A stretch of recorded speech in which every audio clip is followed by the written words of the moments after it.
नमस्कार साथियों, मैं कुंदन कुमार स्वागत करता हूं DCA daily current affairs analysis में।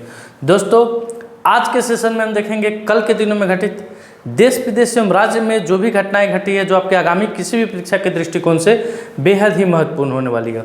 और वीडियो के लास्ट में आपसे क्वेश्चन पूछा जाएगा और साथ ही साथ पिछले क्लास का जो वीडियो है उसको रिविजन कराया जाएगा।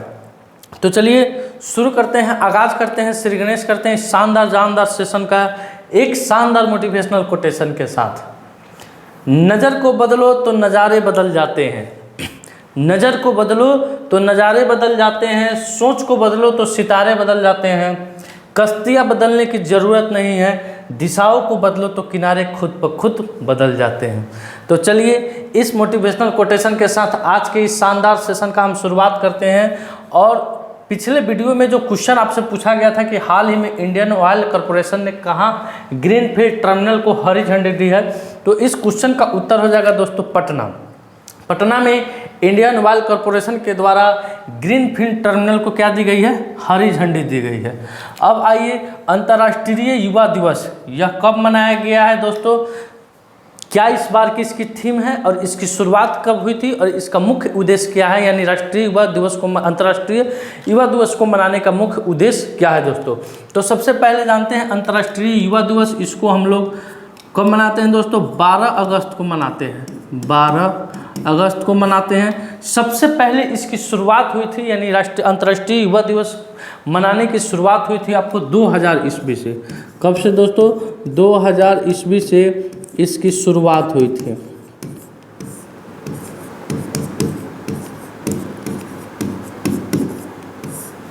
दो हजार ईस्वी से क्या हुई थी दोस्तों, इसकी शुरुआत हुई थी, 12 अगस्त को मनाया जाता है दोस्तों। इस बार की जो इसकी विषय है अंतर्राष्ट्रीय युवा दिवस का, तो क्लिक से प्रगति तक सतत विकास के लिए युवा डिजिटल मार्ग। क्या है दोस्तों, क्लिक से प्रगति तक सतत विकास के लिए युवा डिजिटल मार्ग, यानी अंतर्राष्ट्रीय मंच पर जो भी युवाएं हैं दोस्तों, पूरे विश्व लेवल के जो भी युवा है, आज के जो युवा पीढ़ी है दोस्तों, उनको अपने कार्य के प्रति, उनको अपने जीवन शैली के प्रति जागरूक करने के लिए हर एक साल हम लोग अंतर्राष्ट्रीय युवा दिवस के रूप में मनाते हैं। अब आते हैं अगले क्वेश्चन की तरफ। अगला क्वेश्चन आपका बिहार से रिलेटेड है दोस्तों, काफ़ी चर्चित क्वेश्चन है कि हाल ही में किस सरकार ने मंदिरों, मठों और ट्रस्ट के रजिस्ट्रेशन को अनिवार्य कर दिया है। यानी बिहार में जितने भी मंदिर है, मठ है और ट्रस्ट चलते हैं, उन सभी का रजिस्ट्रेशन कराना अनिवार्य रूप से कर दिया गया है। यह निर्णय बिहार सरकार के द्वारा लिया गया है। तो इस क्वेश्चन का उत्तर क्या हो जाएगा आपका, ऑप्शन नंबर 1 हो जाएगा, बिहार हो जाएगा। अब आपको एक मंदिर से क्वेश्चन आया है, तो विश्व का सबसे बड़ा विराट रामायण मंदिर दोस्तों ये बिहार में निर्माण कराया जा रहा है, बिहार के पूर्वी चंपारण जिले के केसरिया में। इसका अनुमानित बजट लगभग 500 करोड़ रुपया है दोस्तों, और इसे 2025 के लास्ट तक इसके बन जाने की खबर है। और इस मंदिर को किनके द्वारा बनवाया जा रहा है, तो महावीर मंदिर जो चलता है पटना में दोस्तों, उसके द्वारा इस मंदिर को बनवाया जा रहा है। तो आइए अगले क्वेश्चन की तरफ बढ़ते हैं। होले होले, एक गाना सुने हैं, होले होले से हवा पड़ती है, होले होले से दवा से। तो होले होले से क्वेश्चन बढ़ रहा है और होले होले से आप लोग भी बढ़िए। बिहार के किस जिले में शोधकर्ताओं के द्वारा ब्रह्म योनि पहाड़ी पर मधुमेह रोधी जड़ी बूटी की खोज की गई है। तो दोस्तों शोधकर्ताओं के द्वारा, बिहार के शोधकर्ताओं के द्वारा ब्रह्म योनि पहाड़ी, तो ब्रह्म योनि पहाड़ी कहाँ पड़ता है दोस्तों, तो गया जिला में पड़ता है। कहाँ पड़ता है, गया जिला में ब्रह्म योनि पहाड़ी पर मधुमेह से संबंधित कुछ दोस्तों जड़ी बूटियाँ मिली हैं, कुछ पेड़ मिले, कुछ पौधे मिले हैं, जिसके उपयोग से मधुमेह का इलाज किया जा सकता है। तो इस क्वेश्चन का उत्तर क्या हो जाएगा, गया हो जाएगा। अब बिहार है दोस्तों, तो पिछले दिनों बिहार से जो भी करंट अफेयर्स के क्वेश्चन है उसको हम लोग थोड़ा वन लाइनर के रूप में देख लेते हैं। तो बिहार विधानसभा में एंटी पेपर लीक विधेयक पास हुआ है दोस्तों। पेपर लीक होने की घटनाओं को देखते हुए बिहार सरकार ने एक एंटी पेपर लीक विधेयक को क्या किया है, पास किया है। साथ ही साथ मानवी मधु कश्यप दोस्तों, कौन, मानवी मधु कश्यप बिहार में सब इंस्पेक्टर के पद पर नियुक्त होने वाली पहली ट्रांसजेंडर बनी है। दुनिया के सबसे बड़े रामायण मंदिर का निर्माण का दूसरा चरण बिहार के चंपारण में शुरू हुआ है। बिहार के मेडिकल कॉलेजों में छात्र आगामी शैक्षणिक सत्र से हिंदी मीडियम की पढ़ाई शुरू कर सकते हैं। यानी आप बिहार के किसी भी मेडिकल कॉलेज में दाखिला लेते हैं तो उसमें आप अंग्रेजी के अलावा हिंदी मीडियम में भी क्या कर सकते हैं, मेडिकल की पढ़ाई को पढ़ सकते हैं। प्रधानमंत्री मोदी ने बिहार के राजगीर में नालंदा विश्वविद्यालय के नए परिसर का उद्घाटन किए हैं। बिहार में 3 दिवसीय नागी पक्षी महोत्सव शुरू हुआ है। नंद किशोर यादव बिहार विधानसभा के अध्यक्ष जनवरी में चुने गए थे। और देश का पहला तांबे के आवरण वाला बापू टावर पटना के गर्दनी बाग में बनाया गया है। दोस्तों ये क्वेश्चन पूछ दिया गया है दोस्तों एग्जाम में। आइए अगले क्वेश्चन की तरफ बढ़ते हैं।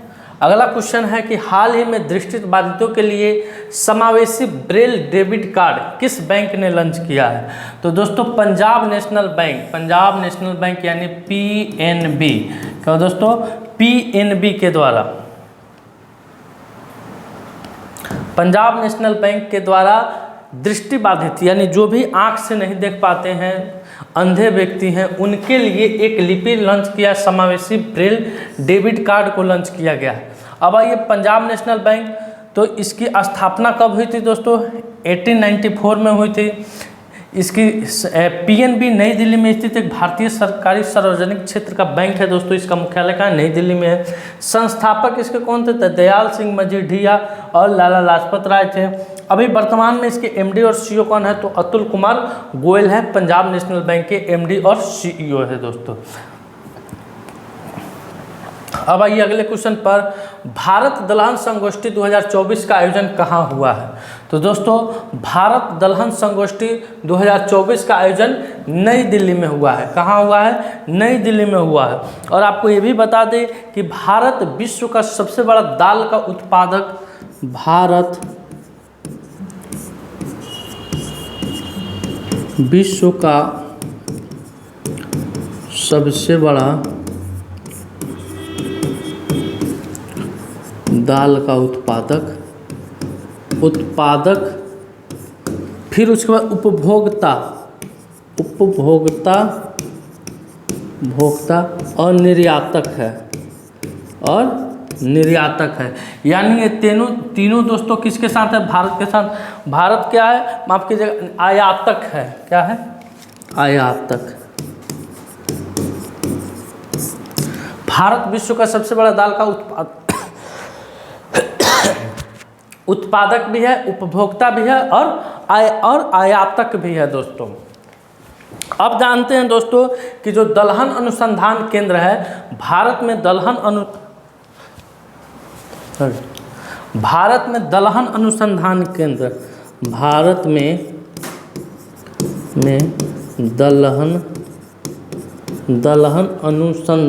केंद्र,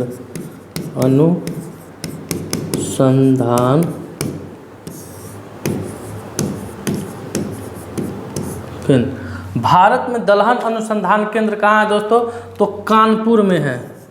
कहाँ है? कानपुर में है दलहन अनुसंधान केंद्र दोस्तों। अब आइए अगले क्वेश्चन की तरफ। अगला क्वेश्चन आपके स्क्रीन पर है कि प्रथम राष्ट्रीय रसायन विज्ञान दिवस शिखर सम्मेलन की मेजबानी किस कंपनी के द्वारा किया गया है? प्रथम राष्ट्रीय रसायन विज्ञान दिवस शिखर सम्मेलन की मेजबानी किस कंपनी के द्वारा किया गया है? तो गोदरेज इंडस्ट्रीज के द्वारा। किसके द्वारा किया गया है दोस्तों? गोदरेज इंडस्ट्रीज के द्वारा। गोदरेज इंडस्ट्री दोस्तों भारत का रासायनिक उद्योग देश के सकल घरेलू उत्पादन में कितना अपना योगदान देता है? तो 7% का योगदान देता है। और यह विश्व की 6वें नंबर की सबसे बड़ी क्या है? इंडस्ट्रीज है दोस्तों। अब आइए अगले क्वेश्चन पर। अगला क्वेश्चन आपकी स्क्रीन पे है कि हाल ही में लोकार्नो फिल्म फेस्टिवल में लाइफ टाइम अचीवमेंट अवार्ड किसने जीता है? तो दोस्तों king Khan, Shahrukh Khan, Locarno film festival में लाइफ टाइम अचीवमेंट अवार्ड से इन्हें सम्मानित किया गया है। शाहरुख खान को 77वें लोकार्नो फिल्म फेस्टिवल में पार्डो आला कैरियर लेपर्ड से सम्मानित किया गया है, जिससे वह यह सम्मान पाने वाले क्या बने हैं? पहले भारतीय बन गए हैं दोस्तों। यह पुरस्कार 10 अगस्त 2024 को प्रदान किया गया और खान के स्टाइलिश ब्लैक ब्लेजर सहित उनकी उपस्थिति दर्शकों में मदमूद थी। 2024 को लोकार्नो अंतर्राष्ट्रीय फिल्म महोत्सव का कार्यक्रम 7 अगस्त से 17 अगस्त 2024 तक लोकार्नो स्विट्जरलैंड में आयोजित किया जा रहा है दोस्तों। अब आइए अगले क्वेश्चन की तरफ। अगला क्वेश्चन है कि भारत किस देश के साथ मिलकर 1000 सिविल सेवा अधिकारियों को प्रशिक्षण के लिए समझौता किया है? तो दोस्तों भारत मालदीव के साथ मिलके, किसके साथ? मालदीव के साथ मिलके 1000 सिविल सेवा अधिकारियों के प्रशिक्षण के लिए समझौता किया है। अब मालदीव के विदेश मंत्री कौन है? तो मूसा जमीर है। मालदीव के विदेश मंत्री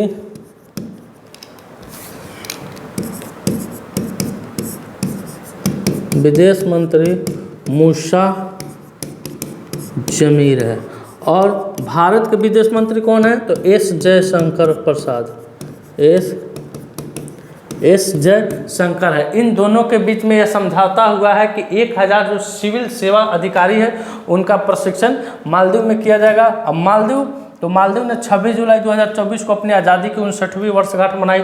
मालदीव भारत के साथ हाइड्रोग्राफिक सर्वे एग्रीमेंट खत्म करेगा। भारत मालदीव में सैनिकों की जगह टेक्निकल स्टाफ भेजेगा, यानी भारत पहले मालदीव को जो भी हथियार दिया था उसको चलाने के लिए दोस्तों यहाँ से सैनिक गए थे। अब उन सैनिकों को मार्च में वापस बुला लिया गया था। अब उनके जगह पर क्या भेजा जाएगा? तो टेक्निकल स्टाफ भेजे जाएंगे। रिलायंस जियो ने मालदीव को high speed optical fibre cable से जोड़ने से संबंधित कार्य पूरा किया है। एशिया सर्किंग चैंपियनशिप का आयोजन मालदीव में किया गया है। कोलंबो सुरक्षा कॉन्क्लेव की 7वीं डिप्टी नासा बैठक NSA की बैठक मालदीव में आयोजित हुई है दोस्तों। अब आइए अगले क्वेश्चन की तरफ। अगला क्वेश्चन है कि हाल ही में पहली वैश्विक महिला कबड्डी लीग कहाँ शुरू हुआ है? तो दोस्तों पहली वैश्विक महिला कबड्डी लीग, इसका आयोजन हरियाणा में शुरू हुआ है। हरियाणा है तो हरियाणा सरकार दोस्तों सभी फसलों की खरीद पर न्यूनतम समर्थन मूल्य पर करेगी। यानी हरियाणा में चुनाव है और चुनाव को मद्देनजर रखते हुए वहां के मुख्यमंत्री के द्वारा हरियाणा के सभी फसलों पर एक न्यूनतम समर्थन मूल्य लागू कर दिया गया है। उसके बाद देखिए post graduate institute of medical education and research Bharat का पहला चिकित्सा संस्थान संग्रहालय चंडीगढ़ में स्थापित करेगा। हरियाणा सरकार ने पुलिस, खनन और जेल विभाग की भर्ती में अग्निवीरों को 10% आरक्षण दिया है। एशिया की पहली स्वास्थ्य अनुसंधान संबंधित प्री क्लिनिक नेटवर्क सुविधा का उद्घाटन फरीदाबाद में किया गया है। नौकरियां प्रदान करने के लिए हरियाणा सरकार ने IT सक्षम युवा योजना को मंजूरी दी है। हरियाणा के मुख्यमंत्री ने वन मित्र योजना को शुरू किया है दोस्तों। अब आइए अगले क्वेश्चन पर। हाल ही में सांस्कृतिक उत्सव कसूर रिवाज कहाँ संपन्न हुआ है? तो दोस्तों सांस्कृतिक उत्सव कसूर रिवाज जम्मू कश्मीर में संपन्न हुआ है। कहाँ संपन्न हुआ है? जम्मू कश्मीर में संपन्न हुआ है। यह एक प्रकार का सांस्कृतिक उत्सव है जो जम्मू कश्मीर वासियों के द्वारा इसे हर साल मनाया जाता है। क्या नाम है दोस्तों? कसूर रिवाज। अब जम्मू कश्मीर की बात हो रही है तो देख लेते हैं इसी हाथ जम्मू कश्मीर के बारे में कुछ फैक्ट है। विश्व शिल्प परिषद द्वारा श्रीनगर को विश्व शिल्प शहर का दर्जा दिया गया है। केंद्र सरकार ने जम्मू कश्मीर के उपराज्यपाल को अधिक शक्ति देने के लिए नियमों में संशोधन किया है। माता खीर भवानी मेला जम्मू कश्मीर में आयोजित किया गया है दोस्तों। श्रीनगर को वर्ल्ड क्राफ्ट सिटी का दर्जा दिया गया है। 10वां अंतर्राष्ट्रीय योग दिवस 2024 श्रीनगर में आयोजित किया जाएगा। एशिया का सबसे बड़ा ट्यूलिप गार्डन श्रीनगर में खुला है। उत्तर भारत के पहले सरकारी होम्योपैथी कॉलेज की स्थापना कठुआ में होगी। जम्मू कश्मीर पुलिस द्वारा ऑपरेशन कामधेनु शुरू किया गया है। अब आइए अगले क्वेश्चन पर। हाल ही में भारत के सहयोग से किस देश में 3 प्रमुख पेट्रोल परियोजनाओं का निर्माण किया जाएगा? तो दोस्तों भारत के सहयोग से नेपाल में, कहाँ? भारत के सहयोग से नेपाल में 3 प्रमुख पेट्रोल परियोजनाओं का निर्यात किया जाएगा। आप सभी को मालूम होना चाहिए कि जो भारत में पेट्रोल डीजल जाता है वह इंडिया के रास्ते से ही जाता है। अब आइए अगले क्वेश्चन पर। अगला क्वेश्चन आपकी स्क्रीन पर है। नेपाल के प्रधानमंत्री पुष्पकमल दहल प्रचंड ने इस्तीफा दिया है। बहुराष्ट्रीय अभ्यास शांति प्रयास 4 नेपाल में शुरू हुआ है। नेपाल के तमांग समुदाय ने सोनम लोसार के अवसर पर नया साल मनाया है। नेपाल अगले 10 वर्षों में भारत को 1000 मेगावाट बिजली का निर्यात करेगा। आधिकारिक तौर पर समलैंगिक विवाह का पंजीकरण करने वाला पहला दक्षिण एशियाई देश नेपाल बना है। भारत और नेपाल के बीच झूलाघाट एक्सपेंशन ब्रिज पूरी तरह से चालू हो गया है। नेपाल ने T20 में सर्वोच्च स्कोर का रिकॉर्ड बनाया है और घाई जत्रा उत्सव नेपाल में मनाया गया है। अब दोस्तों चलते हैं, हाल ही में किसे भारत का अगला कैबिनेट सचिव नियुक्त किया गया है? तो टीवी सोमनाथन को। किसने दोस्तों?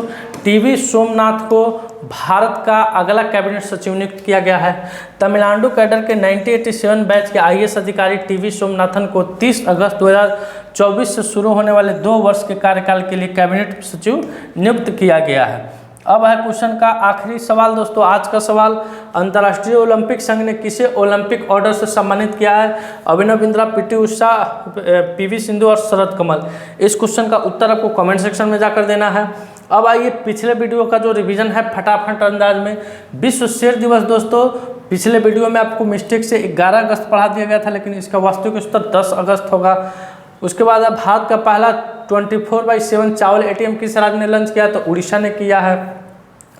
भारत ने किस महासागर में पानी के नीचे की संरचनाओं का नाम अशोक, सीमा माउंट, चंद्रगुप्त रिज और कल्पवृत्त के नाम पर रखा है? तो हिंद महासागर। भारत का तीसरा सबसे बड़ा टाइगर रिजर्व किस राज्य में खोला जाएगा? तो छत्तीसगढ़ में। हाल ही में राष्ट्रपति द्रौपदी मुर्मू को किस देश के सर्वोच्च नागरिक सम्मान से सम्मानित किया गया? तो तिमोर लेस्ते। हाल ही में मानव हाथी संघर्ष को कम करने के लिए किस राज्य में हाथी ऐप लॉन्च किया गया? असम में। राज्यसभा ने भारत छोड़ो आंदोलन की कितने नंबर की वर्षगांठ मनाई है? तो 81वें नंबर की वर्षगांठ मनाई है। केंद्रीय विद्युत विनियामक आयोग का सदस्य किसे नियुक्त किया गया है? तो हरीश दुधानी को नियुक्त किया गया है। अगला, हाल ही में किसे प्रधानमंत्री कार्यालय में अतिरिक्त सचिव नियुक्त किया गया है? तो अमित नेगी को नियुक्त किया गया है। हाल ही में यूनिसेफ ने और किस राज्य की सरकार ने पिता के स्तनपान में शामिल करने की हिस्सेदारी की है? तो पश्चिम बंगाल ने। हाल ही में जारी फोर्ब्स बिलियनर की लिस्ट में शीर्ष पर कौन है? तो एलन मस्क है दोस्तों ये रहा आपके पिछले वीडियो का रिवीजन था। जो पिछला क्लास आपका हुआ था उसका फुली रिवीजन था। दोस्तों आज का सेशन मेरा यहीं समाप्त हुआ। अगर वीडियो आपको हेल्पफुल लगे वीडियो को लाइक कीजिए, शेयर कीजिए, चैनल पर नए हैं तो चैनल को सब्सक्राइब कीजिए। मिलते हैं आपसे अगले वीडियो में, तब तक के लिए धन्यवाद। भारत माता की जय।